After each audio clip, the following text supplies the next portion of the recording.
What's up, everybody? Geektastic Sci-Fi here on Free X Agents Media. If you guys are watching us on YouTube, don't forget it's at FXA Media. What's up, Jaws? Not much, Doc. Not much, Doc. You? Well, I can't figure out what it is, but I got sore joints, and I don't feel sick, but I feel worn down, and I'm hoping it's not just that I'm old. One of my buddies was like, "It might be the weather." I was just like, You feel it in your bones, boy. Yeah, exactly. You're 40. I hate that when I was young, people would say, feel it in my bones. And now I'm 40. And I'm like, oh, shit. Is this what I'm going to feel all the time now?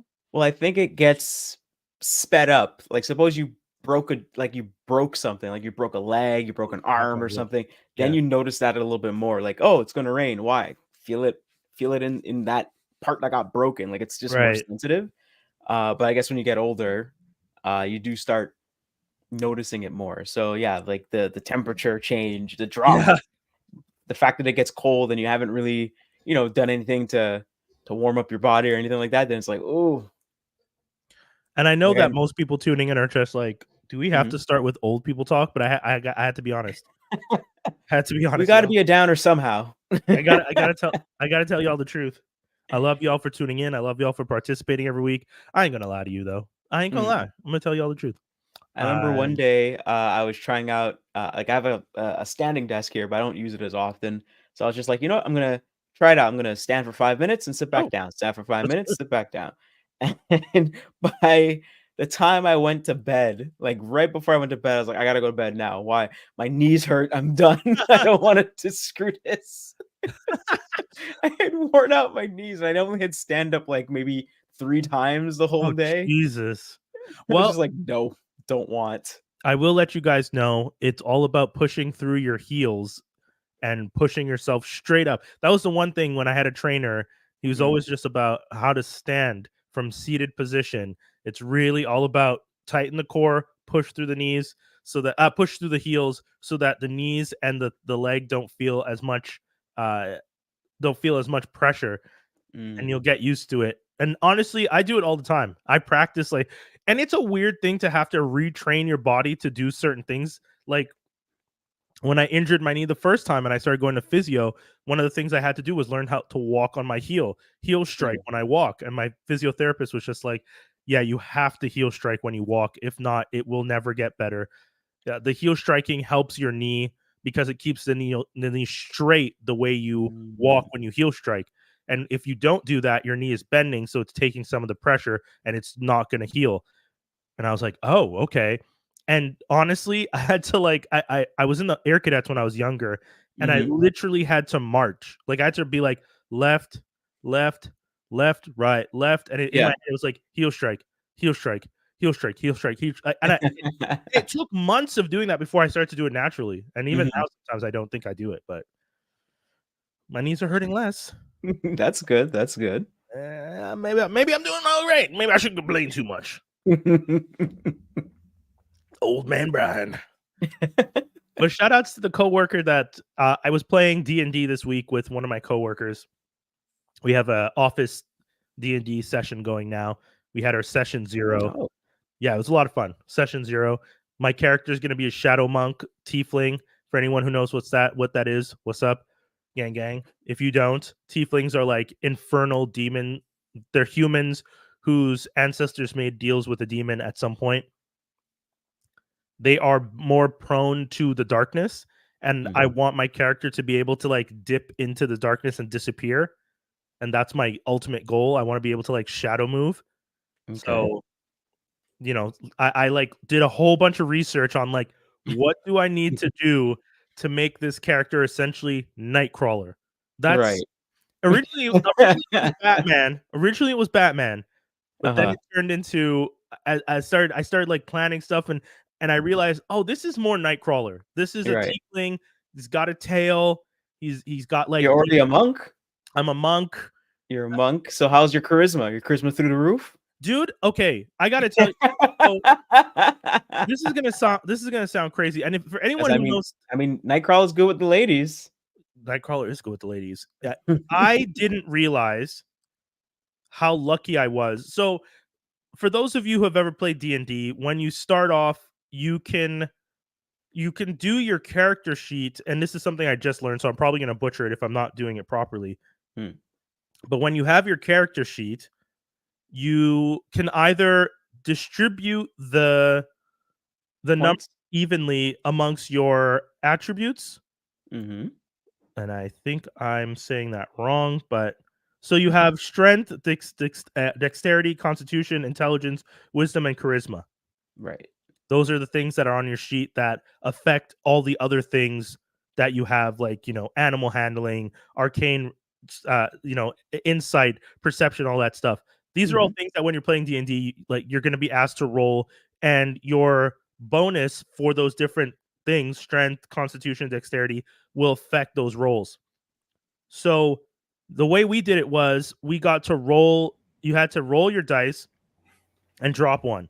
So you roll 4d6s and you dropped your lowest one. And then whatever score it was, you got to put that in your strength, dexterity, all those. When I did it, I got 4 16s. I got a 13 and a 12. What the hell? And that sounds horrible. This is like you starting a D&D. No. Sorry, I just joined for those who don't know, but like, yeah, that's good. No, that's a good roll. That's because good the max you can get is 6 times 4. Well, no, sorry, is 6 times 3, 18. Because you drop your lowest. So even if I got 4 6s, I'd have to drop one of the 6s, and I get to keep the 18. So that's the highest I can get. I got 4 16s. But wait, so you roll 4 dice. Oh, so the score is on 18, not 24. Yes. Okay, so that's ridiculous. Sorry, I misunderstood. Sorry, that's my problem. So the score is on. You're right. The score is on 18, not 24. And yes, I rolled 4 d6s, dropped the lowest one, got 4 16s, got a 14 and a 13, a 12 and a 13. Then because my character is a tiefling, I automatically get another bonus for something. So I ended up getting 14 on one of them and 12 on another.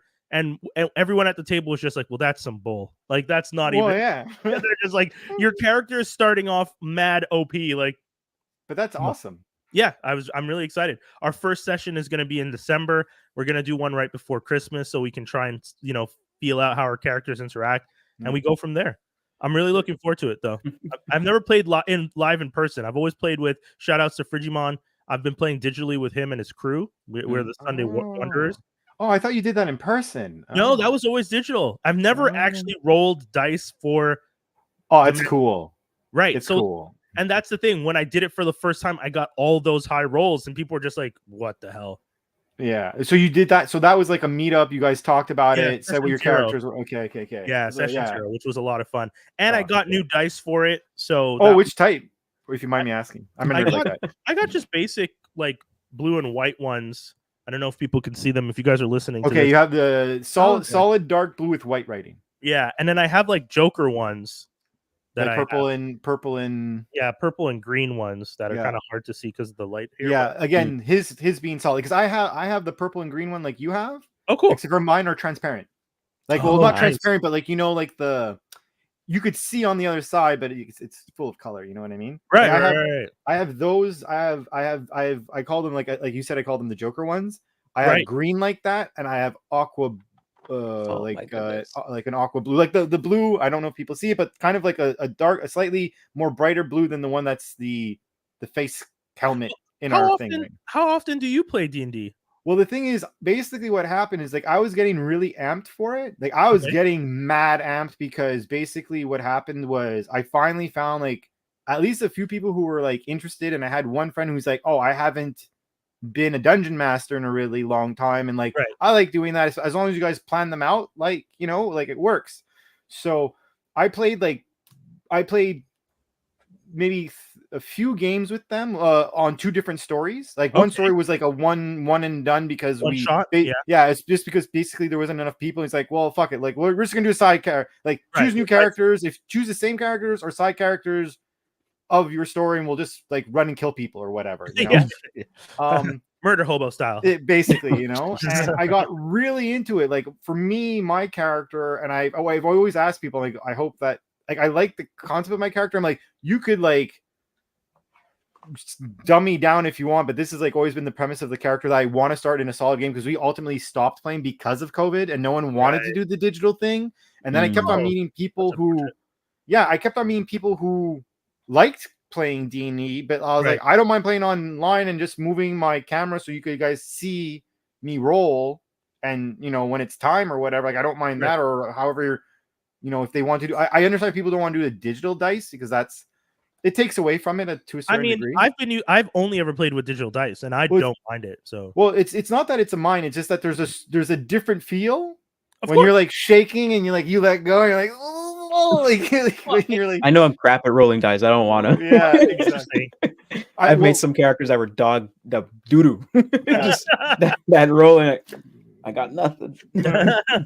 But my character my go-to character that I created, I basically created a what's the dragon one? Dragonborn. Yeah. I basically had a Dragonborn where his story was like someone stole his egg, and he got raised in like a imprisonment, and the second he was born, like they would like feed him to the dogs and he'd have to fight the dogs to survive. Like that's how low level he was. Okay. And that he made friends with a gnome that he called I forget what I have it written down, but I forget what his nickname was, but it was basically alluding that this gnome is Merlin. Oh, okay. And I was just like, they were just in this camp together, and you know, by the time he leaves, you know, he's gone crazy. But through his craziness, he's basically realized he is in a game. Like it's kind of a la Deadpool a little bit. And through that, the only thing I did, it's for entertainment value purely. I just say to him, I'm like, yo, so like sometimes he's like so he ends up, I have a whole story about how he escapes the camps and all that stuff, and it's cool or whatever. But like I go to the point of him being like, you know, he'll like sometimes be like, all people are to me like, his god, his name is Deem, and he's like, DMs, like give me a bone, like what the fuck. Like, so you're metagaming like crazy. No, but just like just basically like I just give it a Deadpool type attitude to the character. But that's like metagaming. Like metagaming is when your above the table stuff interacts with your table stuff. So in your case, your character is aware of above the table. He's aware of above the table, but he's fully aware that he can't do anything, and he's at the mercy of people making the right decisions and stuff. And everyone at your table is okay with that? Because but I was just doing that. Like I told people, because I described the story like this when people had asked me about it. It'd be like, look, he'd go up, scream. He has stories where he screams up to this DM, and like all of a sudden, like, you know, hell, fire, and brimstone come down, and he's also dead. And then there's fire and brimstone where he survives and everyone else is dead. And there's also times where a little yellow cloud goes and pees on him. Okay. Like, you know, like even when I was playing with my DM, what I liked was that he was just more annoyed with how stupid I was being at one point. So I was like trying to climb a wall. Like basically my character got drunk. He was trying to, instead of just like walking into the inn and like going upstairs and sitting down and sleeping, I was like, so he's trying to scale the wall and go through the window to his room.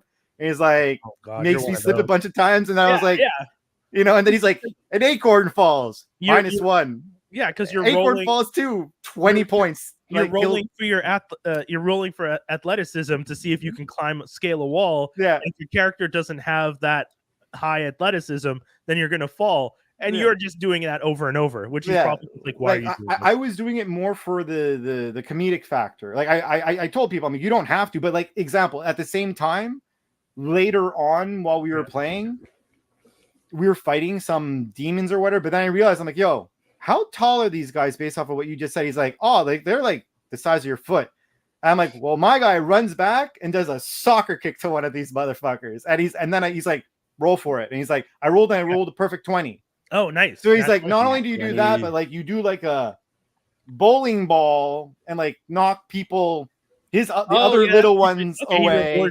He rewards and he gave me something. I forget what it's called, but it's essentially like an artistic point. Yeah. Or something like that. He's like, you have one of these. He's like, why? He's like, because you made me laugh. And that's he's like, I'm getting what you're trying to sell me on with this character. Right. And you're not trying to influence the game. You're just trying to create an opportunity for storytelling, basically. Because I was going to ask you, one of the things that I know, I've been listening to a lot of D&D podcasts and stuff, and when people play the way you're playing, some of the other characters don't love it when the like above the table knowledge character is aware of things they shouldn't be aware of.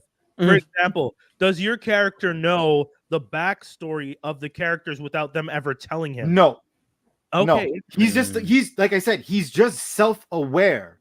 He's Right. not at the table. He's aware that there's like he just knows. He's like when he's talking to someone, like one of the first times I interacted with people, they were like all drinking at the bar, and I just didn't feel like I felt like speeding up the game. So I was like, oh no, my character just pretends he's drunk. He's like, no, we're gonna see each other later, don't worry, and like walks off, like because he's aware that as you interacted with me, no one else interacted with me. You must be the other characters in the game. Like, you know what I mean? Like, he's just aware, and he just is aware by chance. He's aware that he only knows he doesn't know the DM. Like, let's say your DM's name's Mike. He's not calling him Mike. No, he's just saying, yo, dude, who's up there? Help. Right. But like you were saying, you interacted with someone and you knew that character was someone you were going to interact with later. So instead of playing it out, you said, no, don't worry, we'll see each other later. Because your character above the board knows that that's one of the playable characters. But I'm using it more as like it's like as if I'm not judging. I'm just saying no. But I'm trying to say like how I describe it. It's like as if you're playing Zelda, and the amiibo that you're playing with, he knows he's Zelda. He doesn't know me, but when he sees someone like you're not talking to me, but you're talking to me, it must mean you're important. Like you know what I mean? Like okay, so that is the metagaming. He knows the difference between a playable character and an NPC. I wouldn't go. He will interact with anything, but like it's just it's like if we're in a jam, it'd be like okay, like guys, like I want to do this forever. Like let's. Does he know not to hit a chicken over and over and over again? No, he would do. And knowing my character, he'd beat the shit out of it. Because that could be quite disastrous in the world. Yeah, exactly. You don't want that to happen. Yeah, but no, I did that, and I made my character dual wield, and the only thing my DM gave us was he didn't worry about weights. Because he's like, I don't know. No, it's because the first time we played, he's like, because we were all super new. He's like, I'm going to avoid weight, but the next time I'm not going to go over crazy for you guys. Right. But like, next time we play, like, we're going to factor in weight. No, because he's like, he knew not everyone was as excited as I was at that table. Well, I was going to say because weight is a major factor. Like, if of course. If you have bags and this and that, like, it's important. Like if you have like weapons and your character has like a wild shield and all this stuff, and you're just like, well, your character can only carry this much weight, and then he lets you carry a shield, double wield weapons, a crossbow, and you're just there like Rambo, but in the D&D world. No, that's fantastic. But I don't know, man. That sounds like Assassin's Creed. Right. Well, I think for ours, he's like, I'm gonna forgive weight, and he gave some of us like certain abilities. He's like, that's just your next level up ability. I'm just giving it to you now just because like I want you guys to actually play, and like I don't know if you guys are gonna want to play if you don't get to invest into like understanding how deep you can go. I would love Frigimon to hear you say that, because we had a session recently where we knew we were going to be level 5 at the end of the session, but people started trying to use their level 5 powers in the middle of the session, and he was just like, you do not have that power. Go ahead and try and see what happens. And we were like, I okay. Cool story, bro. Well, again, I spoke to the DM. Did someone try? And he's like, 1 second, rolls behind his thing, and then everyone fumbles. Pretty much to get the move out, but not really, and they just hurt themselves. Isn't a D&D game like minimum 3 hours? No. Well, like a story or playing it. We've had sessions minimum, like playing it. We've had sessions where we were 90 minutes. Really? Yeah, because we've done. Okay, you must have done like a side story or like a I think it depends on the crew you're with. If the crew's actually following the rules, or everyone's trying to break the game purposely, to piss off the DM. But the longest I've ever had was 5-hour sessions. I think the times we did play, it was like really long, but it was also like one of those like, it was more or less a part, like us having a small gap, like we treated it like a party, like, you know, we were like, okay, we're drinking this and that. We ordered food, and session 0 was us sitting around, ordered food, went over everyone's character background. Like I was saying before you jumped on, my character is essentially Nightcrawler, or at least I'm trying to build sick. up a Nightcrawler type. He's a tiefling who is working on shadow play, like shadow movement, and he has a bow staff for now, but he also has a short sword. And I'm gonna see where he goes from there. But he has solid strength, and his athleticism and acrobatics are really good. So ideally, You made Nightcrawler. Yeah. You made Nightcrawler. I get it. ideally, I want to be able to like stand on like the top of like a lamp post and then kind of just jump into a shadow and disappear. That's ideally what I'd like to be able to do one day with this character. We'll see how it goes. Nightcrawler or Damian Wayne. Well, originally the build was Batman, and one of the dudes that I work with knew that my idea was Batman. I asked Frigimon and the whole the whole D&D crew that I play with, the Sunday Wanderers, how would I build out Batman as a D&D character? They gave me a bunch of great advice. They explained what kind of build I'd have to do. You know, you'd probably have to do a monk with artificer. Like, they gave me all the background, all that stuff, and I was like, cool, get to work. There's a guy at the table. It's his first time playing ever. So we're like, you know, our DM is going over all the stuff, and the DM says, okay, so monks do this and this and this, and you can do this. And the guy who's never played before is just like, I want to be a monk. I want to have alert. I want to build Batman. And the other guy who knew that's what I had planned to do was kind of just like, oh, damn. And then we both started laughing, and I was just kind of like, that's okay. Go ahead, man. Because it's his first time, so I didn't want to take it from him. Like, if you show up at the table and it's your first time playing, I don't want to limit the experience you're about to have in any way. Exactly. So I just kind of pivoted to my new idea, and my new idea was kind of like, all right, let's try this. Yeah. No, it's always fun, but I find it also always really hard to actually find. I've been shopping for a group to play with for like so long. Well, I didn't know, because I can ask Frigimon if there's room for another. Frigimon? Yeah, that's my DM's name. Remember, respect. He's been on the show a few times. Yeah. That's a respect. But yeah, so I can ask. We can see. I mean, we'll find out, dude. I love playing D&D, so we'll see. Like, I love it because I just find it. I will tell you though, if you're the type of player who's going to play the way you're describing when I'm there, my character will probably kick your ass. Go for it. That's what my character's for. Because we had a guy who plays the way you played. Like, we were in a battle, and one of the guys was just like, this isn't moving the way I want. And he decided to try and throw one of our characters who was injured at another character. Oh, no. And our DM was just like, if you do that, there's a high likelihood he will die. He won't survive it. And the guy was just like, dude, don't throw my character.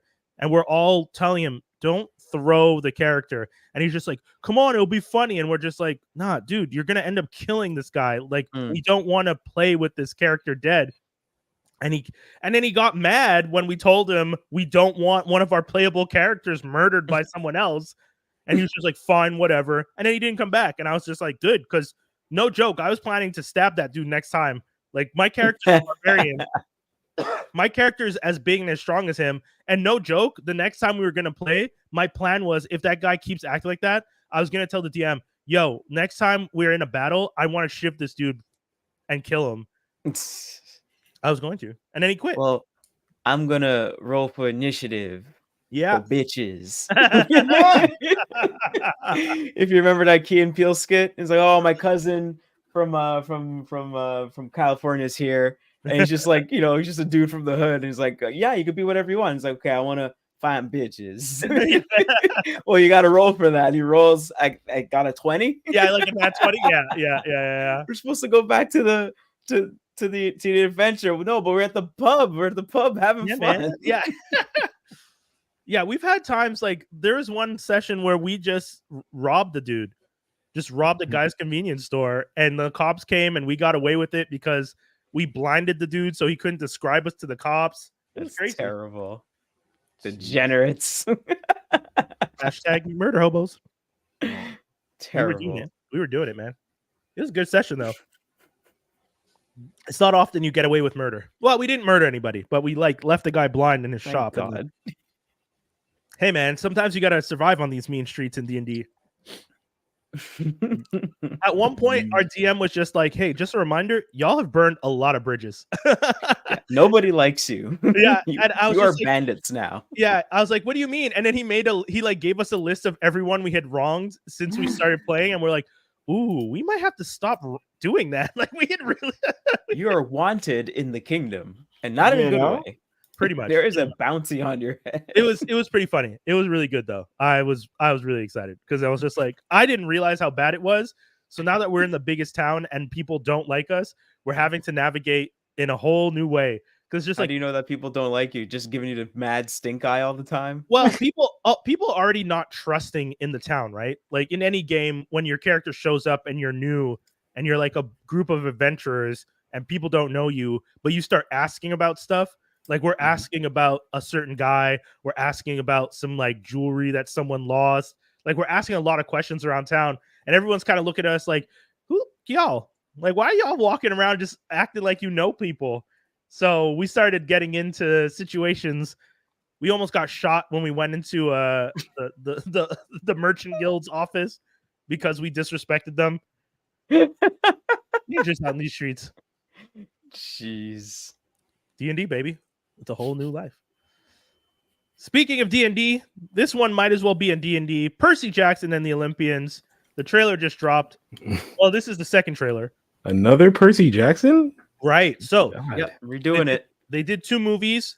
Those Jesus. movies sucked. As someone who's read the book series, I can tell you those movies sucked. They did not honor the characters or the story. They moved things up. Like, God bless, I love me some Rosario Dawson, but her character in the first movie is not there in the book. So they just full on took a story from the second book and moved it into the first one. It's like, but why? You have a full story. There's a full book. Stick to that script.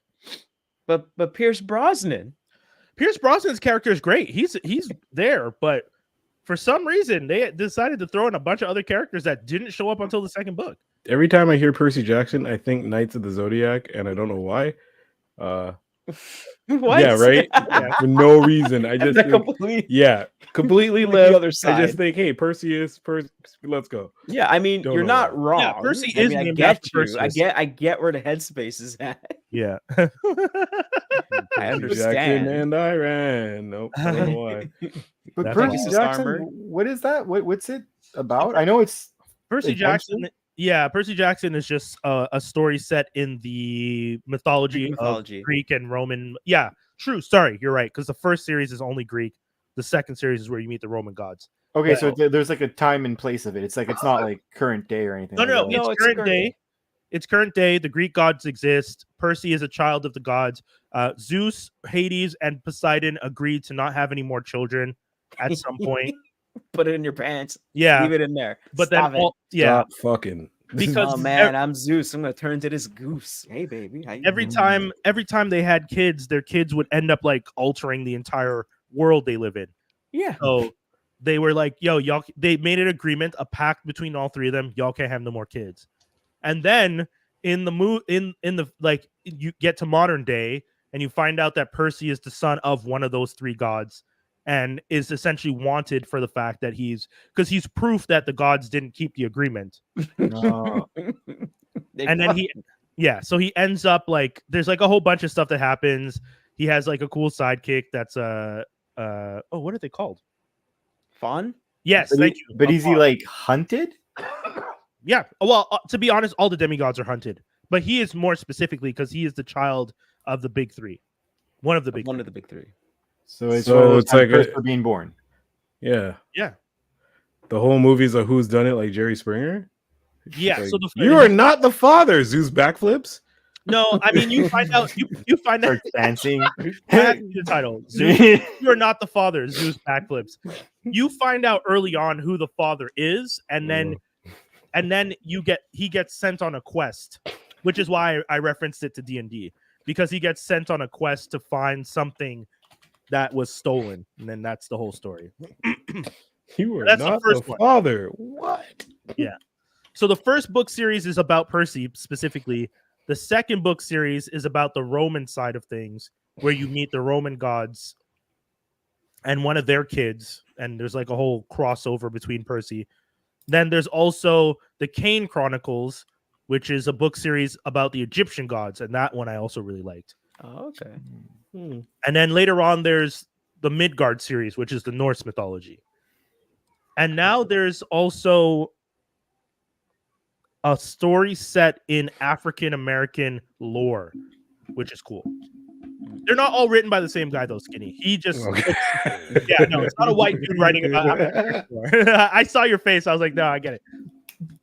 It's the writer of the main like story realized, oh, it'd be good if I reached out to people to write other lores, and then he reaches out to someone to write the James Cameron. Oh man! But yeah, so that those books are good too. So yeah, so Percy I don't Jackson, have faith in movie books since they can't seem to finish Narnia ever. Right. They got close. They Nah, got close man, to that last run, but I mean, yeah, I think people just get like not fed up, but like they get up to start like strong, the and then the fourth book. interest just doesn't Yeah. stay there. You know, it's a lot of books though. Well, yeah. It's Yeah. a lot of stories. I mean, you got to get the Prince Caspian, It's- and then you got to get what's the name of the little mouse? The mouse. yeah, Like he was like a I don't sailor, remember mouse his sailor or name. Yeah, I know something. what you're talking about. Is Prince Caspian when the girl and the cousin are just on the boat and they just Yeah. completely sidetrack? Yeah, that's when I was like, all right, Narnia, I'm done. When the show started doing that, I'm like, But you Nah. see what I mean? Like I was like, yeah, they're trying. yeah, exactly. And you're Yeah, like, never yeah, I get got past fed up. that. I don't want to do this no more. But It's hard. you know what's funny though? I don't understand why people are okay with 9 hours of Lord of the Rings, but they can't do Chronicles of Narnia. Who says we're okay with 9 hours of Lord of the Rings? Oh, dude, That's also true. there's a lot of people out there who are okay with but it. they Straight up, I've they're only they're really gonna liked the do- first one. They're gonna do 3 That's fair. movies, Yeah. but I feel like with Narnia, they try to do each book, and I don't think there's a lot in Right, there in each book. right. It's a little bit difficult. Book 1's good. Book 2's all right. 3 and 4, you're like, all right, cool. And then by 5 and 6, you're kind of like, get to the final battle where everybody dies. Just get to it, please. Get to it. Because like the stories with Narnia, it's like, okay, you have Aslan, and then Yeah. he's basically the allegory for Jesus. Yeah. And I mean, unless you really actually had really good Turkish delights, you wouldn't know why Edmund's selling out his family for that stuff. Seriously. And like I remember I was in grade 1 and our teacher got some really good ones. And we're like, okay, Edmund, you're right. we get it. You're Edmund, right. you're Yeah. Yeah, I see good why for you would sell out Edmund. your family. Yeah. Turkish delights That's is top tier, man. Yes. How many books are there? 7. Too 7? many. 7. I Too will many. say, I'll suggest this to anyone who's never watched The Magicians. If you want a kind of weird blended version of the Chronicles of Narnia, but crossed over with a modern world, watch The Magicians. Because it's like Harry Potter meets Chronicles of Narnia, Oh shit. and it's set in modern times. It's really interesting. Okay. Like people live entire lives in like this mythical world and then come back and are regular people, and they're just like, oh well, damn, we didn't realize we were just going to come back and be our young selves after having lived an entire life. I'd be a little annoyed. You know what I mean? Yeah, well, that's what happens in Chronicles of Narnia too? No, don't they come back and they're young again? I don't remember. I don't remember. I remember them being like, hey, so like we want to go home, and Aslan being like, yeah, about that. You Because can't. I think in the first book they go home, Right. and no. So the first book they stay in Narnia. Yeah, you can't go back home, and they live till they're quite full old. lives, right? They go and then they find the little yeah, lamppost. the They go through original- the door, and they're right. back to being kids again. Right. Okay. And Oh. the Magicians does a very similar thing. Oh, so they, man, my sister sucks. Listen, you know she. No. So that happens, Okay. and then I think maybe the 2 youngest go back to Narnia. Right. And then after that, I think it's like their kids or something like that. Yeah. Because you remember, like this whole series takes place during World War II, Right, The yeah. kids are escaping Yeah. the Blitzkrieg in The UK. in London. Bro, Yeah, my sister and- told me everybody died when I was like 8 years old, and I Oh, believe damn. that shit. I mean, they Damn. eventually die. I mean, believed the all old of that, age. and like to this day.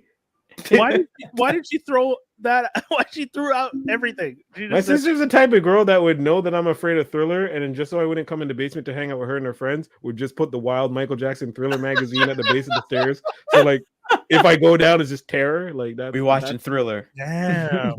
That girl would watch Hellraiser, and we have surround. You know, the black people with the, like, the surround sound in the basement, is wild big speakers. Yeah, right? multiple speakers.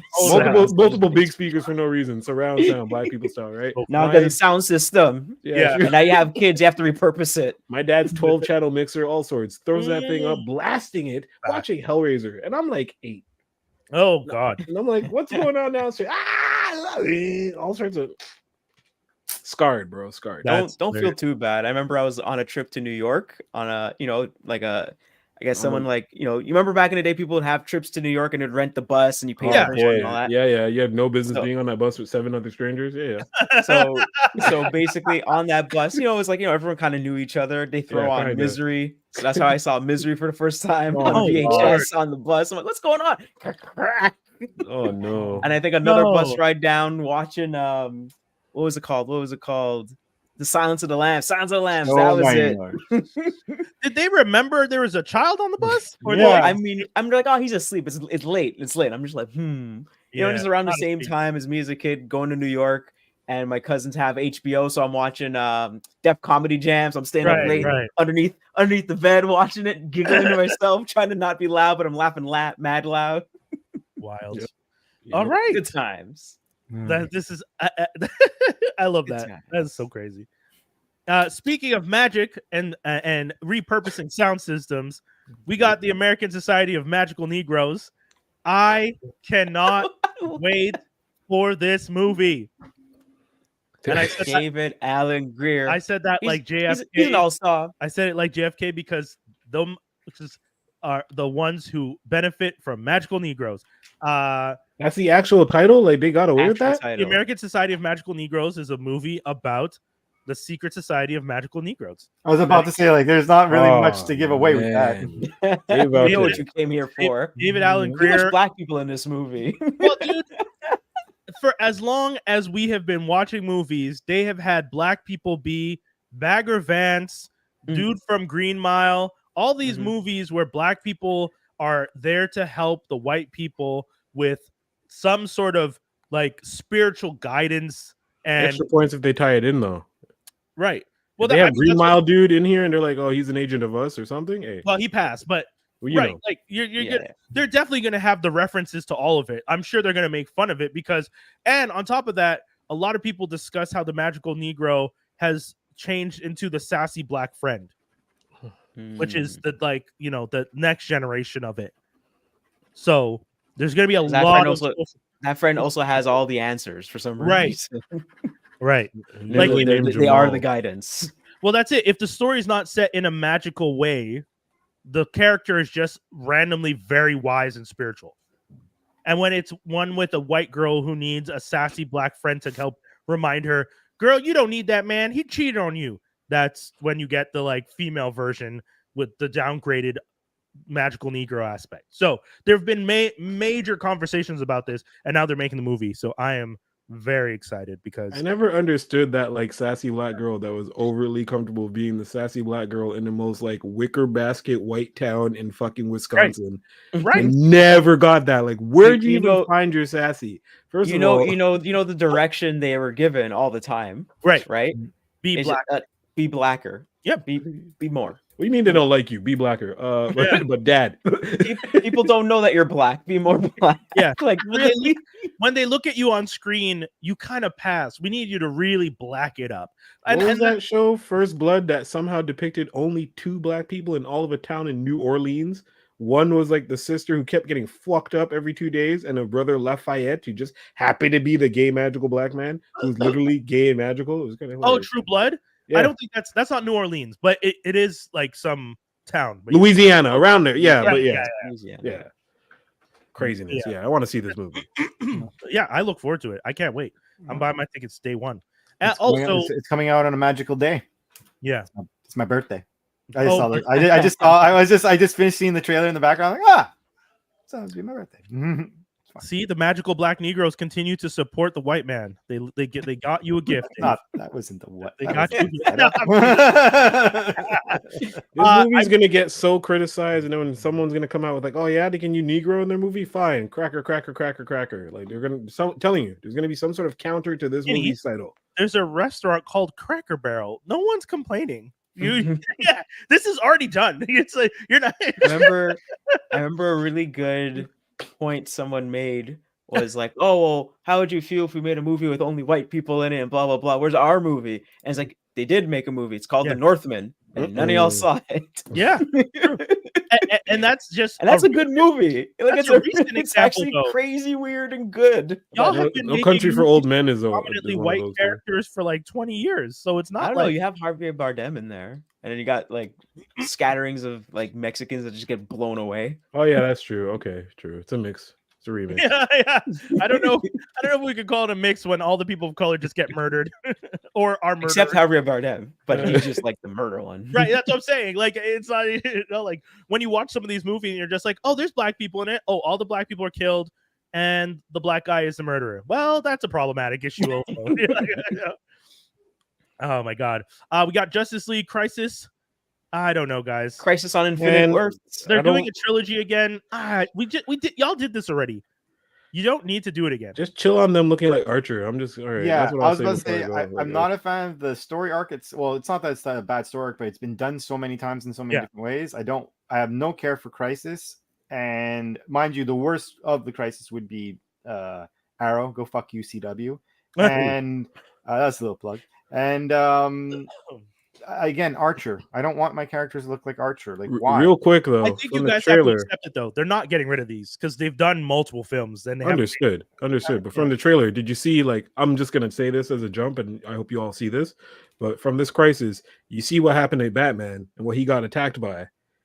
They're going right into the dark Joker like right there. Yeah, you saw that? Like, okay, Batman gets taken over by a dark thing. That's gonna be Joker that laughs. Sorry.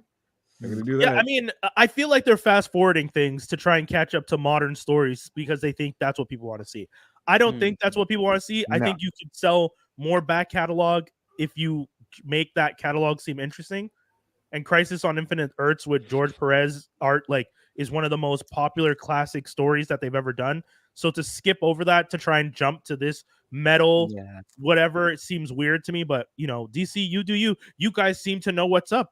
All these failed movies of yours made so much money for you. Obviously, someone's making the right decisions there. But yeah, the animated side is making the right decisions. Usually, but now they're making the wrong decisions. They're making the wrong decisions because they're going to the same well. And the worst part is if they go back to their history, it's like we know how to write good stories we know how to translate the good stories from our comic books to animated. There's plenty of examples of that. Right. And it's just like either expand the Justice League already because you've always kept it you've always kept it Batman, Superman, Wonder Woman, and then some of the others. Why don't you give the other characters like some weight, and like add on some other characters? We've been saying it for years. But even at that, it's like I don't want to hear Superman's Lex story for the 100th time. You know what? Give me what's the one that sucks up his energy when he touches him? Parasite. Give me a Parasite one. You give me a Metallo or whatever. There's so many characters on so many of these characters. I admit Wonder Woman doesn't have that much crazier characters because she has a tendency to do more global things. Yeah, but Batman has like 1,000 bad guys. Why? Can I mention though? Have you watched the Superman cartoon, the new one with Jack Quaid doing the voice? Because they are doing what you're describing. Like that new cartoon starts with Parasite. Like Parasite is one of the main villains. Which one is this? Livewire. It's Lois and Superman something. I don't know. I don't remember. It's the latest Superman cartoon. Oh yes. Yes, I know. Superman and Lois. It's one that's like a little bit like animated, like. I mean, it is anime like. Oh yes, it is done in an anime style. That's true. Yeah. So that show starts with Livewire and Parasite and Mxyzptlk shows up in an episode right off rip. Like they're really not holding back. They're just going into it real quick. So, I think they're doing it. I think well, they I mean- are. They're trying. I just think I agree with you though. There's no focus. Like there's no unified focus. It's kind of like we're doing this show over here, we're doing this over here, we're doing that over there. So which is and for me, it's also like, you know, like example. Green Lanterns have actually always done a good job for them. Usually, like Green Lanterns were a couple of the ones that were single movies that got like Green Lantern. I think it's called First Flight. Like the it was the Hal Jordan story where they told it like that did great. I know a lot of people who like that. You have a lot of other characters in the Green Lantern, like even the Green Lantern animated show, 3D animated show, which not a lot of people, not everyone bid onto it, but it still survived for a good couple of seasons, from my understanding. Right. In which case, well, why don't you just do a good animated version and just tell the stories properly? Because you jumped over Sinestro in that one, so it's like Sinestro is big for the core itself, not just Hal Jordan. I honestly, I don't know. I don't know what they're thinking. I don't know what the plan is. Like we said, I don't know what the vision is at DC. I don't know what the vision is at Marvel. Like, I don't know who's making the decisions anywhere anymore that for the long haul, you know, like other than, and this is something we're going to mention a little bit later in the news, but Filoni got tapped to be the chief creative officer at Lucasfilm. So we know who's going to be making decisions there. And the chief creative officer also does animation and live action over at Lucasfilm. Whereas over at DC and Marvel, it doesn't feel like they have one person doing the vision for the overarching universe. And I think it's cool that they do the animated and the live action in the same universe. I just find, I don't know, like I for me, it's more just make a long-term plan, stick to it, don't flop, and like think it through. Like that's why I'm hoping James Gunn is going to ultimately do, because no one's talked about what he's doing with the movie franchise, but I hope he's like, because does James Gunn have any influence on the animated portion, or just movie? That's what I'm saying. I don't think so. And I think, like I was saying, James Gunn is brought in to take care of the films. Yeah. Whoever's doing the animated stuff is going to do the animated stuff. Same thing at Marvel. Marvel's animated stuff. I mean, What If is mixed in now, but kind of weirdly mixed in, right? Like What If might have an effect on things, but we don't know. It's the multiverse now, so they have the opportunity to do it. So we'll see. I don't know. But then you have Lucasfilm, who has done multiple shows that are animated that are all connected to the main universe, and that works perfectly fine, and no one's complaining. Clone Wars is one of the most popular pieces of content ever created. Bad Batch, similarly adored. You know, so you can do it. It can be done, and you can just do it well. And you have one person in charge of all that. So we'll see. But the last thing we have, Rey Mysterio versus La Oscuridad, which is the darkness. Yeah. Translates to. And that's coming to Cartoon Network Latam, Latin America. I'm really hoping. Are we? And I think I asked in the group chat, but I don't know if anyone had the chance to answer. Are we going to get an English dub of this?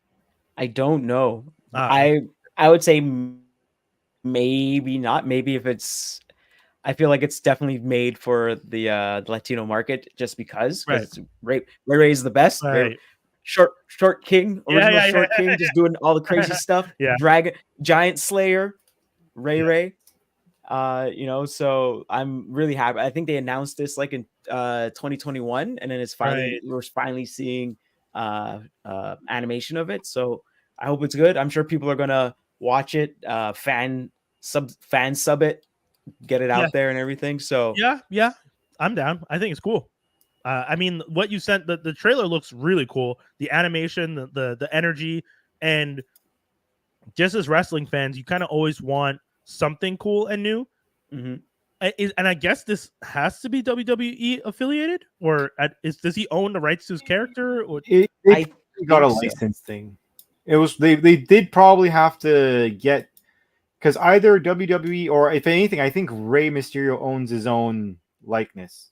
Yeah, because I know he was Rey Mysterio Jr., and I think it was his uncle or was the original Rey Mysterio. So he was like the kid. He was like, so that's how long he's been doing it, and then he became Rey Mysterio. Plus, I believe when he had a bit of like, because he's had sometimes time off from WWE, right? He's had breaks or whatever, and Yeah. when he was out of that breaks, he was still like he still looked in his name, because usually when you're working for a company, right, they have a tendency to say, well, since you've joined, new name, new look, this is who you are. At least that's WWE. I can't say that for the independents or whatever, but WWE, it's been very rare they've allowed you to keep your exact same shtick, because at the same time, usually if you're trying to keep your thing, you're also trying to say, well, if I leave, I'm also that, like, you know, Yeah, the like if my name, because also mind you though, Rey Mysterio's name, I believe, is Rey Mysterio.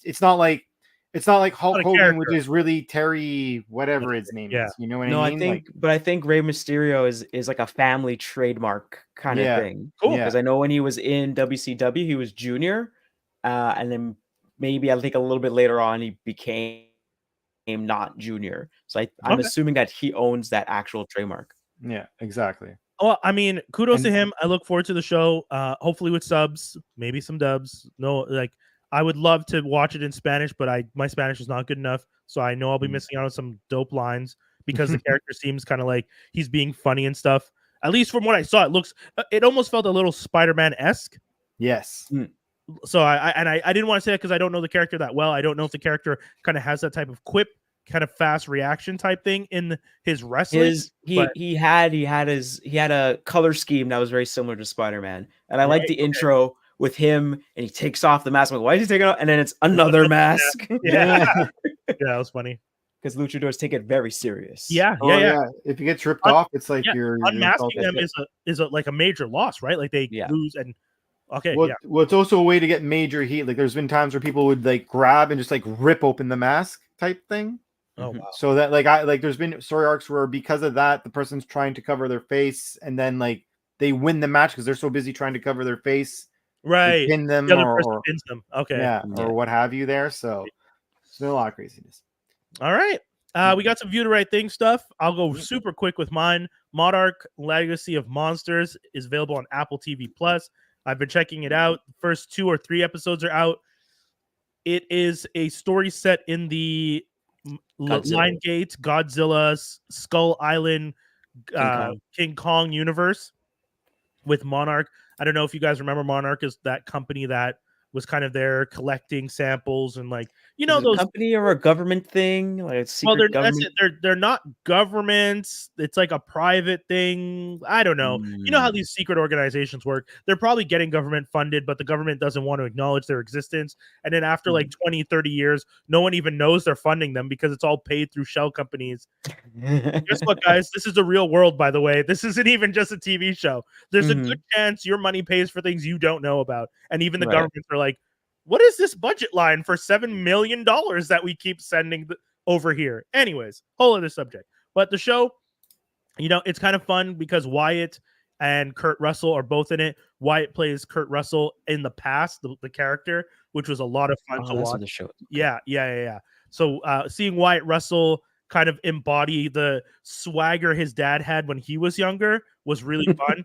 And then seeing Kurt Russell come along and play that kind of same, you know, Mr. Nobody type energy a little bit, like I'm a rebel, you know, the machine is trying to keep control of me, but you know, I know how to play the game. I was like, all right, Kurt, you do you. And you know, we had what's his name? Anderson Holmes, I think is the actor's name. He's playing the younger version of John Goodman's character from one of the other films, which is really cool. And I think it was Skull Island, right? That's in Skull Island. Yeah, that sounds about right. That was like the one in the 60s or 70s or something like that. Right. I think that's the one. So, I mean, I liked it. The first few episodes are really good. There's a lot of time jumping, so you do have to pay attention. Like the first episode is, you know, these three characters working together to do this. Then the second episode is the meeting of those 3 characters before the things that happened in the first episode. So if you're not paying attention, the timeline will be a little confusing, but ultimately fun watch. Is it good? Because well, two-pronged question. Do you often see monsters, and B, is the CG, because I'm assuming if you do, it'd be CGI. Is it the CGI good? You do see monsters. I don't think you see them that much. You do see Godzilla pretty early on because one of the characters is from San Francisco and she's a survivor of Godzilla's attack in San Francisco. So she has PTSD, which is referenced a lot, and it's very interesting how they're covering that. And the CGI is pretty good. I mean, we're talking Apple money. So one of the big things that people talked about with the actor strike and writer strike was Amazon, Apple, and I don't know who the other one. I'm trying to remember, but I can't remember who the other one was. But those guys don't need this. This is fuck you money for them. Like they don't need to have networks. They're just doing this because this is as someone said, this is like a rounding error for them. You know, like whatever little pittance we give you guys to make TV shows, make sure they look good and get people talking about us so that we can sell products. This is just advertising. You know what this is? This is the toys that made us, them selling Prime as a product and Apple products with advertising to you through these TV shows. That's all it is. That's the whole point of Prime as a network and Apple TV Plus as a network is we have money, we can make these shows. We want some of the shows or some of the movies to win awards, like the Leonardo DiCaprio and Martin Scorsese film. And some of the shows are just going to be IPs that we like that we can do really wild shit with. And that's why you get Monarch Legacy of Monsters, because they got the money and the CGI is on point, because it's like, well, we're Apple. Yeah. We are the people who provide the CGI. Dude, you guys are doing this on our Macs. We can. You need a couple more Macs? Yeah? You want us to pay you, or you want free Macs? Here. Take them. They're on the back of a truck. Go ahead. Oh, you want two? Yeah, you know what? It's like a pair of shoes for us. This is like Nikes. Here, just take them. That's what it is. So it doesn't matter to them. Mind you, you do still see a lot of cancellations because Prime canceled a bunch of shows recently. So I guess it's still also a machine to make money, right? Right. I mean, ideally, you're hoping that the cost of the show at least covers itself so that the advertising is worth it. Will Monarch Legacy of Monsters be that? I hope so. Will they survive the monster that is Apple? Yeah, well, we'll see. We'll see. Speaking of monsters, Rick and Morty. Did you see the latest episode? I did. And Okay. I'm gonna make a statement. And sorry. I know, Brian, you've been watching? Yes, week to week. Yeah. Jaws, have you been watching it? No. All right. I'm just gonna ask a question then, Brian. Is this not one of the better seasons since like season 3? Let's be serious now. If I'm being, I don't have to like the answer. No. If I'm being honest, until this episode, I would have agreed with you, but I really didn't like this episode. Which one was this one? The last episode that I saw was the clip show. Yeah, but that's like a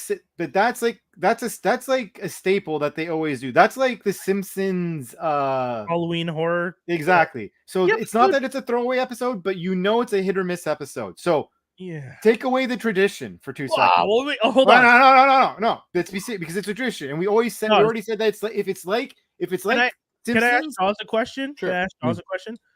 Jaws, if someone asked you to review The Simpsons, would Treehouse of Horror not count as part of the season? I think it does, but it's a weird elsewhere kind of deal. It's where it's like, this is not, because I mean, the whole point of Treehouse of Horrors is that they're like, oh, we're telling ghost stories, so obviously it's like they don't count. These stories don't count. But then it seems like they've kind of, I don't know how they are now, but it seems like they kind of got away from that. And for the most part, everyone just kind of watches that clip of whatever craziness they've done. So you miss the overarching story usually for the most part. But the thing is this. I'll ask the question, the same question, but in a different way. Okay. Would whether or not the Treehouse of Horror episode was good or not, because also usually it is the buffer to the starting of the season. Right. Because it's just something to get your feet wet back into how the characters are and stuff. Yeah. Would you say whether or not an episode is good or bad dictates whether or not the whole season is good or bad? I don't know. But usually I think like the Treehouse of Horror episode is they get to be crazy and go wild and do whatever the hell they want and really spread their wings and go nuts. Right. And then after that, it's kind of mostly grounded for the most part. Right. I'm just saying, when I watched this season so far, fantastic episodes. The second to last episode where you finally got like some vengeance stuff. You had evil Morty come back. You had, dude, and like, I was actually almost a little concerned because it felt like you wrapped up a major arc a little too fast, but I was still also like, you know what though? They did a good job with it. And I was like, okay, I'm looking forward to next week's episode. Then I get to next week's episode, and next week's episode is essentially the Watcher being annoying. Like Marvel's the Watcher being like, do you not like me showing you everything that you've done? But it's basically the inverse of the clip show. Because usually the clip show, they're watching TV, and now the TV's watching them. Right. Yes, the TV was the one telling them, like, unprompted, the TV would be like, remember when you were embarrassed by this? And it just shows them a clip, and you're like, oh my God, it's funny. I was like, okay. But, dude, you know what? The thing that bothered me a little bit about it was it would have been funnier if not for the fact that even the characters were annoyed. Like, the characters are annoyed by this character. So you're asking me to enjoy this thing where even the characters in the show are actively trying to get away from this clip show. And it's like, oh, okay, we are all on the same page that this is not a good idea, but we're going to make a 20-something minute episode about it. But all I'm saying is, like, again, even if you include it, I'm just saying, I think that this has been the first time in a long time there's been a solid, and again, I'm just saying that this is an outlier episode, so I'm just saying, like, this has been, if you consider that, it's been a very solid, consistently good episodes, having stories that do complement each other and do provide a direction, but are also independent. Right. And all of them are, like, pretty decent, like, foundational episodes. It's not like the episodes of, like, the last, let's say, like, season 4 and 5, for example, were very this is just all over the place. Why am I watching this episode? Sure, that because all 4 and 5 felt like every single episode was a one-off. It's like I'm collecting the X-Men series, and X-Men 1 is a one-shot, X-Men 2 is a one-shot, X-Men 3 is like that's how it felt. This one, there's a certain degree of synergy, and at the same time, I hate to say it, but I find they've gone back to the roots of how they used to write. I find it's just like more stable. Rick and Morty's not stable, but but it is stable. You have said this before, though, is my thing. You said this in previous seasons that you're like, oh, the writing feels like they've gone back to the earlier seasons. I said that for season 6. Okay. But I'm saying, like, this is like really, like, because season 4 and 5, I completely agree, they are very much not non-directional, nonsensical. Yeah. 4 and 5 are the reason why they lost some of their fan base. Like I have friends who are like, it's not that I don't like it, but it's just like, because I get it. They weren't great episodes. I admit that in season 4 there were some good ones. Like there's the one where it's like the Invincibles or something. They're just like the Avengers team. That's the one episode of that season. I'm like, that's a good season. Like they had bangers, like 1 or 2 bangers each season. But not like how, like, last season I found they were like, okay, you're getting back to basics. And maybe it was the guy who, you know, did or did not do things that when they had to kick him out, that, like, you know, they're like, well, maybe he was the problem. Who knows? I don't know. But like, I mean, they definitely know now that the vision you can tell that the vision is different. Yeah. Because, and like, I heard a clip where the writers were talking about, like, oh, we haven't written together in a couple years. I haven't seen these people in the same room. Once the pandemic hit, we all started writing separately, and people were saying, like, I don't ever want to go back. And I was like, oh wow, okay. Yeah. So, but yeah, I'm looking at the season 4 stuff, and I'm just like, oh Lord. Yeah, Lord. That's the Rattlestar Ricklactica. Oh God. Some of these were so bad. The Claw and the Hoarder, the one with like the dragon they get or whatever. I was like, oh, you know. Oh my God. The Mortiplicity, where they're Muppets at one point. Like, dude, some of these horrible. The only one I really like in season 4, because I can't even see the Avengers one or whatever I was talking about before. I admit the one where it's the old man in his seat, the toilet one, where he's just pissed off at that guy. That one, I was like, that's good. That was a funny one. I'm giving you that one. He has like a special toilet on a special planet. Yeah. That was a very funny one. Jaws is very much like, what are you guys talking about? Honestly, Jaws. Does this season? I know, but is this the season with Predator in it? Or that's last season. I think that was last season or I think two. That was last last season where the dude's wife was left him for Predator. Oh no, that's at the beginning of this season. Okay. Yeah, I think I saw that episode, or at least the tail end of that episode. Yeah, that's a good one because he hires it to like watch over his family or something, and then they end up falling in love, and the Predator is the new dad. Great. Yeah. Great. I will say though, it is crazy that we're already at season 7 because when they said they're gonna do 10 seasons, we were all just like, man, are you sure you can keep this alive for 10? I mean, 4 and 5 weren't great, but 6 and 7. Well, 6, 7. I'm sorry. That's a direct. They're not getting that much turbulence. They're going pretty. You know what? I'll finish 7 and I'll give it a proper full season review of how I felt the season went because I will agree, one bad episode does not make a season horrible. Especially when it's like. I said, to give me such a good episode and then to follow it up with the clip show, I was a little annoyed because I would say I would agree with you that it is very poorly placed episode. Oh yeah, I will give you that. Like example, this should have maybe been episode like 2. Yes. Do this early and build up. Agreed. Yeah. I'm with you. Okay. Because the other thing is this, like you said before, the one where it's them finally having the confrontation with evil Rick, like the real evil Rick, which I have a sneaking suspicion that something in there isn't over. Oh yeah. That's everything. That's what I was saying. It wraps up so quick and so easy. I'm like, there's no way. Like, what are you talking about? But again, like evil Morty walks away with important information. But anyways, right? Yes, but like that's true. It could also be that maybe the episode was placed here because they're like, cool, that was a big overdose. Now we want you to chill the fuck out, so that we can misdirect you, so that we can start misdirecting you. Because maybe it will come back, maybe it won't. Like, you know what I mean? Because I agree. I get why they did it. I understand in the flow of things, you need a break almost when you do something like that. It just felt like a heavy drop. It was. It did. It did feel like a heavy drop. It was like completely off the rails. Yeah. Yeah. What else we got? We have Invincible.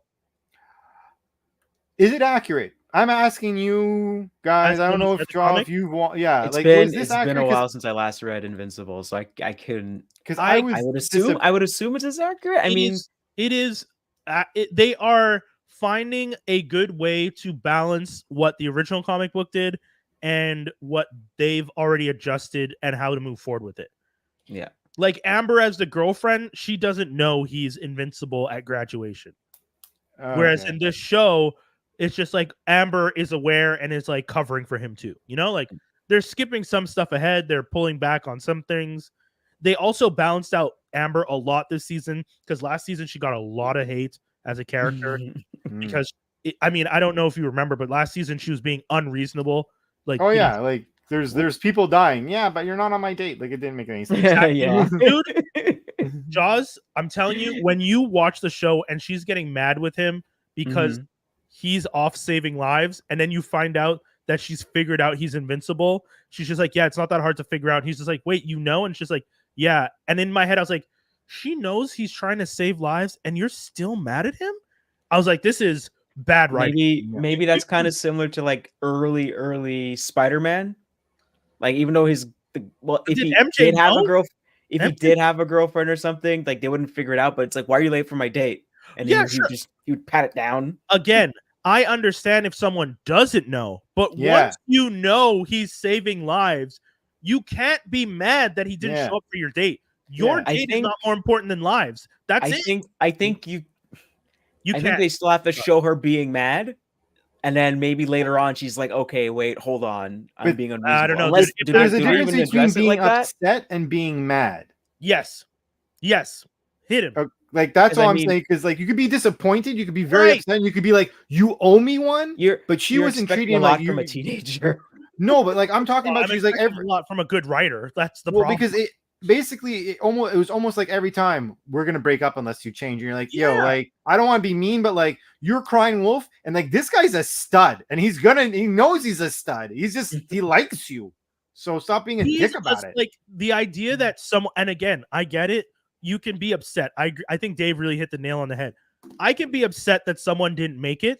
I can't, however, hold it against them once I find out, oh, the reason I didn't make it to your dinner is because there was a 5-alarm fire and I'm a firefighter and I was saving lives. That's it. You don't get to be I feel mad that's at a me. bit. I mean, it's like saying, I didn't tell you I was a firefighter. Oh, wait, hold on. My beeper went off. Peace out. And then you figure it But out she later. knows.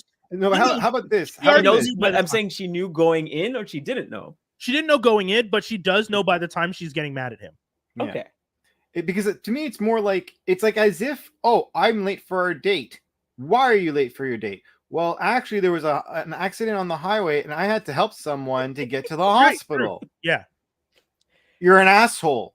Yes. What? like, You know when what? she says the words "you're an asshole," she already knows, or Yeah, it's no, like but, this no, but I'm sounds saying that's very the exact ridiculous. conversation. Like, Yeah, you're she angry does at know. me. Okay. Yeah. Like, you could get angry. You could be mad. You could go from a state of mad to upset.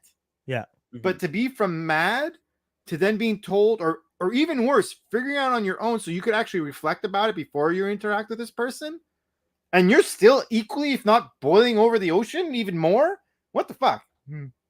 I Again, thought it was weird. I feel they're teenagers, so Oh, of course, but like, you know, like I mean, I get feel, what I you're it's I not don't killing people, not about teenagers. if I was a teenager and I found out my partner that I was dating was a superhero who's saving lives, I don't see how I'm mad at her. I don't. It's not. I'd be trying to watch. I know, right? I'd be like, "No, where can I see you save lives? That's so badass." We are. I don't getting know. I feel later. like that's kind of outing them a little bit. You're, that's my girl. That's my girl, the superhero. No, if anything, I'd be And more there she like, goes. I'm her boyfriend. And then all of a sudden you just get wrecked by some supervillain. but I feel Like, like this guy's making it too easy. I feel like I would have actually, because like example in this season, Mark at one point takes her randomly to Paris and it's actually to Vegas because he doesn't have the time to be able to do it. But like I would have just She been would like, liquefy in his arms if he flew that fast. yeah, exactly. But I would have just been like, if I was actually angry, I'd be like, yo, so I'm upset at you. You're a jerk for canceling a date. So next week it's Rome. Yeah, Like, you know what I mean? I'd just be taking advantage of I'd be like, they get one, I get one. Yeah, That's how I would be like that. yeah. Bank that, baby. Bank that all day. Why not? Yeah. So Invincible as a series so far, I'm liking it. I think it's being true to the comic book. I think they're evolving off of the comic book in ways that I don't know. I mean, I really think Kirkman saw this as an opportunity to tell the story slightly different and slightly better. So Yeah. I think that's what you should be doing. I don't Yeah. think you should. Yeah, It for should sure. always be 1-for-1 all the time. The only thing I was upset was unless you're DC animated universe where it was so good, it's like, please just do 1-for-1 for once. You can do it. You've done so well. Just try it. Just try Yeah. one movie 1-for-1, and then we'll see. But for me, it's the only thing I wasn't liking about the last episode. Oh, First of all, I knew who the rat was right away. the rat. The rat in the, because remember the last one was more them being in space, right? About like the first half of the episode Oh. was that the whole in space and what happened to Alan. Which Yes. straight up, if that happens in the comic book, cool. But straight up hate what happened to Alan. Yeah. That was Straight rough. up, I don't know if that was. Does that Yeah, happen in the It comic? happens in the comic book. It's pretty brutal. He ends up being on like a respirator for like a good couple months. I And do then- like that they made Alan's girlfriend in the military with him though, as opposed to just like a random girlfriend he fucks all the time. Yeah, Because in the but- comic book, she's just some girl that he's always having sex with. Because he basically gets killed. Sorry, spoilers, but he basically gets killed by that dude who's like screws with his respirator. But that guy, I'm like, the second he was like, yo, we have to find the mole, I'm like, bitch, you're the mole. Like Yeah. right away, I was like, there was no, Yeah. I don't know, there was mean, no surprise to me on that one. I was like, you are bad. You are bad. I No. no spoilers, no spoilers, but I'm happy you feel that way because it's gonna be a good story. Because for me, I'm sorry, that was like, it's like when, you know, he enters a room and like the dog starts growling at him. Like Yeah. that type of level of like, you are not good. I'm so You just happy. know right away. You're like, you are not Kirk- pleasant. Kirkman is writing this very well. If that's how you feel towards that character, because that's good. You're supposed to feel that way towards that character. Because like That's I do not like that. But I heard that that's a change though. That him doing that is a change because it's supposed to be a different character or something like that. Is that true, or did I read something wrong online? I think a different character does it, but it's still playing out similar from what I understand. Okay. I mean, I feel like they're already, because there's some in the comic book, you can have some really minor characters that come in for like a second and leave. But in a TV show, you're like, am I going to hire a new voice actor, or am I going to animate this extra design? Can I just use this other character and move this thing along this way? That's what I'm wondering as to why they changed it, but we'll see. Yeah, but if the other character was like, if that was his only job was to pull the plug or something, then like whatever. Yeah, pretty much. Yeah, at least from Like, what as I'm a character. Yeah. I feel like I should play it now only because one of the pieces of news I have is directly linked to Invincible in a way. Go for it. So we'll hit you with the theme. Here you go. Geek news and rumors. And it didn't loop for once, guys. Look at me getting better. Steven Yeun has been cast in the MCU to play Sentry in the Thunderbolts.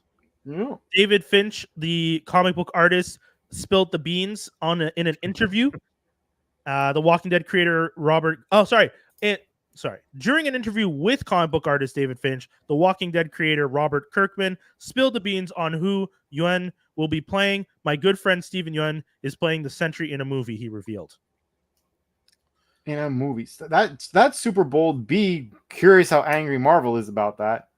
Well, I mean, we all know how Marvel is. So, but Marvel is. I mean, we would have known how angry Marvel would have been if they finally fired Mark Ruffalo, but they haven't. So right. Or Tom Holland. Tom Holland. Right. Agreed. Like they get pretty pissed, but those two are so popular, and Steven Yeun is so popular. It's like, what are you gonna do? Well, also they'd also get slapped with the racist card at that point. Ooh, that's a whole other conversation. I mean, I am looking forward to watching Steven play the role. Like I've said many times before, I'm not the biggest fan of gender or race bending characters, but if you're gonna do this, cool. I think Sentry is classically known to look a certain way, and funny enough, the only time he looks like Steven Yeun is when he's the complete evil version of himself, which is kind of telling about how they write comic books. But but that could also be where they're going with the character. You never know. Sure, it's just or how he debuts, maybe. Right? If you're gonna debut, bring him out at the start with him with the black hair and the red suit. Cool. It's just, how do you go back to the blonde? Like, you're gonna have a problem going back to the blonde later on. But you know what? Go ahead. Do the character. I imagine they're going to change the suit quite a bit too, because like the iconic image of him with the blonde and the yellow that matches his hair and the blue, like, unless they're going to do the other cowl version, which is his old version that was in the comics way back when, and then also in the comics when Reed Richards brings back his memories. We'll see. Do you think they'll maybe just dye his hair blonde? God, I hope not. Ultimately, at the end of the day, I don't want to complain about it because Steven Yeun is a fantastic actor. Oh, he's amazing. He will destroy the part. He's going to be so good in it, and I'm really excited for him to do it. It's just that, the nerd in me does want certain things to look certain ways. And on top of that, as I've always said, ultimately, I would prefer not race or gender bending characters, but to give those characters and their original race and gender the shine they deserve. So, if you want to make the villain another East Asian character of the many East Asian characters you have in Marvel, why not try that? But Marvel, fingers crossed, you've been making some weird decisions, and I still think Feige might be on the last leg, and not because he's not smart or not dedicated, but I think he's just been doing it for so long. You need new blood, and we are where we are, so we'll see what happens with the next bit of phase. Maybe Thunderbolts needs to be a separate thing. Maybe it doesn't connect to the overarching next phase. They shouldn't. They should be a covert operation. Yeah, they should do it like Guardians of the Galaxy. You're in the same universe, but here's a story that's different. How Guardians of the Galaxy is how essentially everything should be treated. If you're going to interact, you interact and you follow the rules of what you're bringing. Mm-hmm. And then if you fuck off, you fuck off. Yeah, okay. Not a problem. And this is where I hope James Gunn's expertise at doing that transfers over to DC, because he's done such a good job with the stuff on the Guardian side in Marvel, that if he can do that on the DC side, it's going to be fantastic. And speaking of the DC side, Superman Legacy has cast Nicholas Hoult as Lex Luthor. So for those of you who know Nicholas Hoult, he's been Beast in the past. He's been, and I don't know if you guys know this, but he's been trying to get a role at DC for a good long time. Really? He's been Yeah, gunning for DC while he has Beast? Well, I mean, they haven't been really doing much with him in Beast. The most he does is Beast is simp for Mystique. Oh, Mystique. Yeah, sorry. That's all he's really doing as Beast. Well, probably they also looked at him and said, "So we're going CGI. We're going with Fraser." Yeah. I mean, he's not coming back, or at least we don't expect him to. If he does, There's no way now. You think Disney will take? Nah. Well, I see what you're saying. Yeah, I agree with you. I don't expect it, but I'm not putting it past them to be like, well, we need you for a cameo for a couple seconds. That's what I'm willing to say. Yeah, I could see them doing the cameo thing. Yeah. I don't think they're going to be doing a big thing. They're going to do exactly what they did for what was it called? Deadpool 2, where it's just like, the side look, and then you just close the door. Like, no, that's too much money. Close it. Shut it down. So he was good in the menu. Yeah, Tyler's bullshit. I love it. I have a beef with that movie. Right. I didn't see it, but I heard a lot of people liked his performance. Some old bullshit. People performed well, but anyways, I don't want to go. That's not a tangent. I don't want. Right. Acting was good in that movie. That movie stunk. Anyways, that's fair. Also announced for casting, Warner Brothers has set Sarah Sampaio from At Midnight for the role of Eve Macer. I don't know that character in Superman Legacy.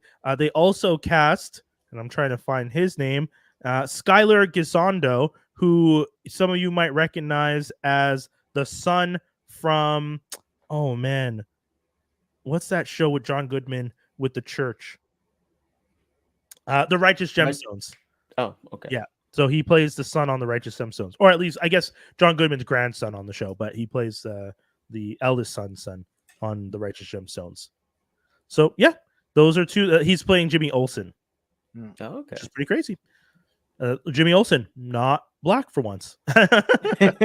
So is he redhead? No, he's not a redhead either. You're ruining it. Yeah. You can always dye that shit. That's fair. He could go strawberry blonde. We'll see. Continuing, we got the Blackening. When we were talking about the Magical Negro Association, or wait, sorry, the Society of Magical Negroes. I really wanted to mention this, but I figured I'd wait. The Blackening, which if you guys haven't seen, fantastic movie. I loved it very much when I saw it, and they got tapped for a sequel over at Lionsgate. I mean, the first movie made decent money, great story, and you know me, I'm not one for horror, but with the whole kind of Jigsaw-esque Blackening type story, they did such a good job that even I had to admit, like, oh, this isn't scary. It's really just funny. So I'm happy. Yeah. Well, have you heard of what Is it Keegan? No, Peele? Is it Jordan Peele said about making horror movies?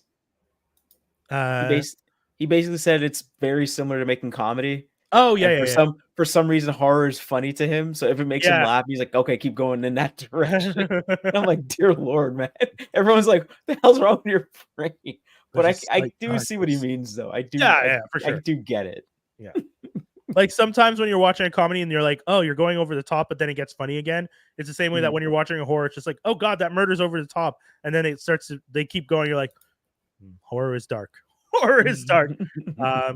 Chris Pine is pretty confident that Dungeons and Dragons 2 will happen. He says he's willing to come back. He had so much fun making the first movie, Honor Amongst Thieves, and would be more than happy to return, which is pretty cool. So I think it's on Netflix right now. I should go check that out because I heard it was pretty good. It's really good. I really enjoyed it. And to be honest, I have had this conversation with a friend of mine.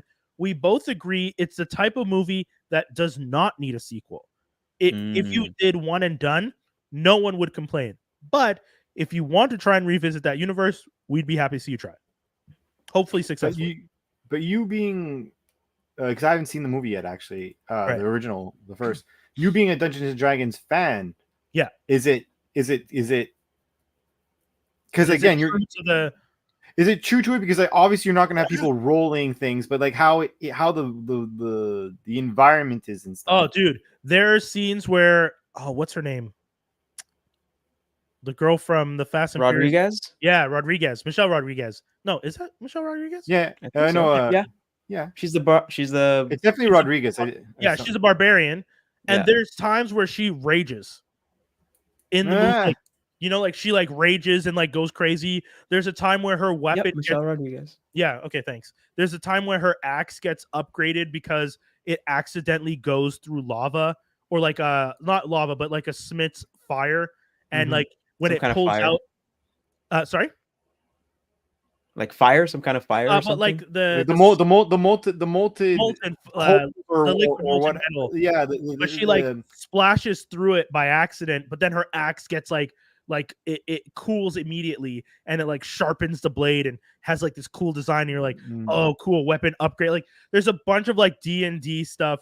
There's like, you can tell that Chris Pine's character, if you were playing his character, you'd have a whole bunch of like roll for performance, because there's times where he's like trying to like disguise himself, or he's trying to like trick someone by performing. Like it's really good. It really feels like you're watching a movie where all the roles were made before someone wrote the script. Okay. And I also know that like there's like there's like a lot of Easter eggs, and one of the Easter eggs is the cartoon characters from the old D&D cartoon show. They're like in the background, caught somewhere or something like that. Yeah, towards the end they show up, which is pretty cool.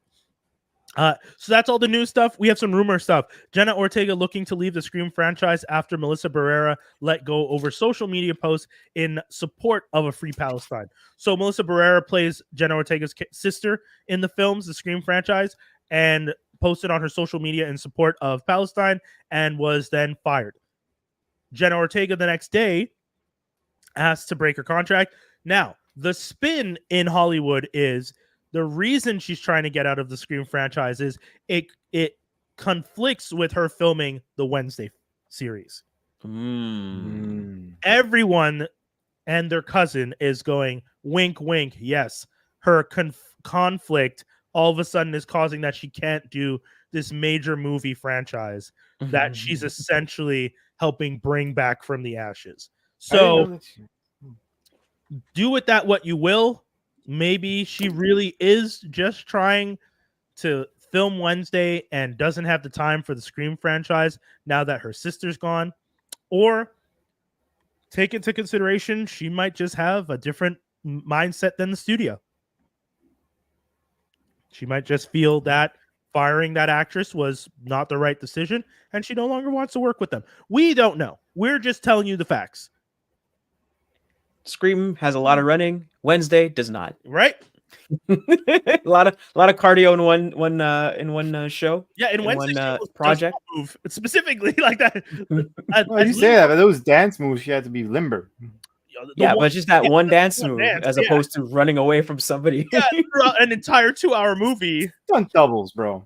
But still, a lot of running. I know. A lot of digi doubles. The last bit of news, which is something I don't think we talked about the original bit of news, and I'll say it quick. We got an idea of who might be cast for the Fantastic Four, with potentially Pedro Pascal as Reed Richards and the rest of that crew kind of. And now we're hearing Fantastic Four may have a female Silver Surfer, which just people want silver boobies. Just use one of the female heralds he already has. Yeah. Yes. But I mean, not a lot of people know those heralds, which is kind of sad. Yeah, but it doesn't matter. Like, you don't. Silver Surfer is very. Come on. I think at most I know one other herald, and it was like this rock guy with an axe. I would also point out, though, that at this point, we know the Silver Surfer, but Silver Surfer is not popular in the comic books the way he used to be when we were younger. And you would be starting from scratch with Silver Surfer. Yeah, but like... So you might as well go with someone. Last time he was voiced by Lawrence Fishburne, no? Yeah. Yeah, but for me, it's exactly what Jaws is saying. No offense, like, and I'm sorry for all the young little boys out there that want to see them, but I don't want to see silver boobies. I don't. I'm. It's It's just also if this is true, because it's a rumor. right. Yeah. Rumor. I hope it's not, because I think to a certain degree it's, I don't want to say like classless, but like, come on. Well, it's lazy. It would be lazy to decide to just put a skin tight suit. It would be like when you added 7 of 9 to Voyager. It's like, oh, we're gonna put a woman in a skin tight silver bodysuit, and we're just gonna make this a move. And it's just like, we don't need this. Sure, But it works. But then sure. I mean, look at Battlestar Galactica. Oh, yeah, 7, the white 7. girl. Yeah. I mean, say the yeah, white how girl, do we- she's always how do dressed we, in how white. do we get these? How do we get these humans to like us more? Ooh, I know. Bam. I mean, hey man, you're not wrong. I can think of 100 other movies that didn't have to do that are still very popular. You also have an entire run of Marvel where they didn't need to do that for all the characters. And on top of that, did get shit on by people for doing that with the female characters. Like, people shit on Marvel for what they did with Black Widow. You didn't show her any respect or love, and you just had her in a black catsuit half the time. I wonder if they're doing it because they're like, well, people already seen our completely green guy, and we have a whole race of green people. Not green, sorry, golden people. Adam Warlock and that whole race of people of gold people. I wonder if they're like, well, maybe people get confused by a completely silver dude with a surfboard or something. Like, I mean, I don't know. I'm trying to play devil's advocate here, and I know I got nothing. So I just wish that one of the cosmic characters, doesn't have to be like one of the like, what's it called? Photon, Captain Marvel, Miss Marvel. Right. Why is all like the cosmic type people all ladies? Like, where's the diversity there? Because they beat up original Marvel. Well, I mean, I would say that's true. They beat up the only male one and they get the shit out of him. I would also point out that the Guardians of the Galaxy are also our cosmic team, and they're mostly male. Yeah, but they're not. Okay, sure. What's his name was for one movie omnipotent and all this type of, but like these people just power-wise, these guys are destroying everyone. I'm cool with that, and I don't care. But I don't want silver boobies. To jump in on Dave's point, I would say, like, well, how come all the cosmic people have to be humans? How come all the powerful cosmic people are just humans? What is up with that? Human females. I agree. Are there any other cosmic people that aren't dead that just got, snapped out of existence? I mean, you guys are making aliens. You guys are making a point for why we should have Except a male Adam Silver Warlock. Surfer. I'm not complaining. I agree with you. If this is the way we want, if this is the argument we want to use in court, and I think it'll win, I'm down. We can play up. Ladies and gentlemen of the jury, Your Honor, I have no leg to stand on here. I don't even know why I'm even standing up and talking to you. I got no argument here. At that point, just make it a different race like or alien at this point. Yeah. Why don't you make it all? Use a completely different avatar. They exist. They're there. Just use them. Yeah, and a fiery herald is just as sexy, or can be just as sexy as a silver one. It's all fine. Yeah, that's pretty much it, folks. That is the whole show. We had a blast talking to you about all the wild shows and all the geeky stuff, and hopefully you guys enjoyed that D&D talk at the top of the show. If you guys are fans of D&D, I would highly recommend checking out the Dimension 20 stuff. They have some great D&D games on their YouTube page. I know most people will tell you Critical Role. I'm sure they have great stuff too. I've never watched the Critical Role stuff. Dimension 20 was how I got introduced. But if you are a Critical Role fan as well, please continue to check them out. I hear their stuff is great. Oh, also, there is a new show that is specifically all South Asian characters, which is DM'd by, and I'm going to try and find it really quick, but it is, and I know I'm not going to, which is unfortunate. I don't have time, but I know I'm like, oh, I was just watching it, but I know I won't have time to find the name, and that's unfortunate. But if you guys are fans, I know that Reika she's also done Dimension 20, but specifically from Dropout TV is on it, and she's pretty great. Okay. Yeah. So if people are looking for some fun stuff to check out and you're looking for something new, I highly, highly recommend it. And I think that's pretty much it, guys. That's the whole show. Is there anything you guys want to say to the fans before we dip? I would say check out Transformer Slag podcast on YouTube, and also check out the Toy Armada with Aaron Archer on YouTube as well. Double down on that. I also want to remind people to check out Andre 3000's album. Yes. So, because if you guys haven't, and I know some of y'all are mad because he's playing the flute, it's really good. It's actually really nice to relax to. I know you're hip hop head, 17 years, you've been waiting for rhymes. Leslie Jones did a fantastic thing on The Daily Show, but guys, this is actually really good. I love what someone said. They made a picture and it's him with the flute and it says, "Y'all don't even deserve words." Yeah. Facts. It's really good. So check it out. Oh, I also found the D&D show. It's called Desi Quest, DESI, which is a nod. Desi Quest. Okay. Desi Quest. If you guys know, you know. If you don't, you're gonna learn. There's some really cool stuff there. Okay, that's the whole show. We love y'all. We'll be back with another one real soon. And peace. Peace.